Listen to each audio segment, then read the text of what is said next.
बिस्मिल्लाहिर्रहमानिर्रहीम। अस्सलाम वालेकुम। एक अफ़सोसनाक खबर आप लोगों के साथ हम शेयर करते हैं। सऊदी अरेबिया में ये अफ़सोसनाक वाक़या पेश आया। रियाद में ज़ेर तमीर इमारतों से बिजली का सामान चोरी करने पर 3 पाकिस्तानी गिरफ़्तार। अखबार 24 ने इस न्यूज़ को पोस्ट किया है। 3 पाकिस्तानी हैं जिन्होंने रियाद शहर में मुख्तलिफ़ इमारतों से बिजली का सामान चोरी किया। इसमें केबल्स वगैरह शामिल थी। रियाद पुलिस ने पाकिस्तानी शहरियत के 3 रिहायशियों को गिरफ्तार कर लिया जिन्होंने बिजली का सामान चोरी करने के लिए मुजरमाना वारदातें की थीं।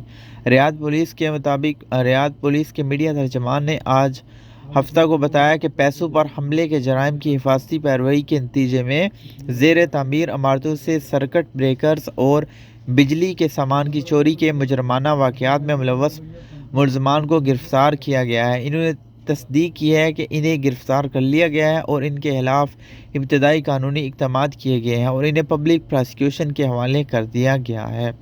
ये बात एक लम्हा फ़िक्रिया है कि हम एक दूसरे मुल्क में मौजूद हैं और हम यहाँ कोई भी ऐसी जो है इलीगल एक्टिविटी करेंगे तो हमारे मुल्क का नाम भी बदनाम होगा।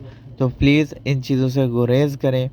Thanks for watching. चैनल को सब्सक्राइब कर दें, दुआ में याद रखिएगा, बेल नोटिफिकेशन पर क्लिक करें और ऑल पे सेलेक्ट कर दें ताकि कोई भी अपडेट आए आपको नोटिफिकेशन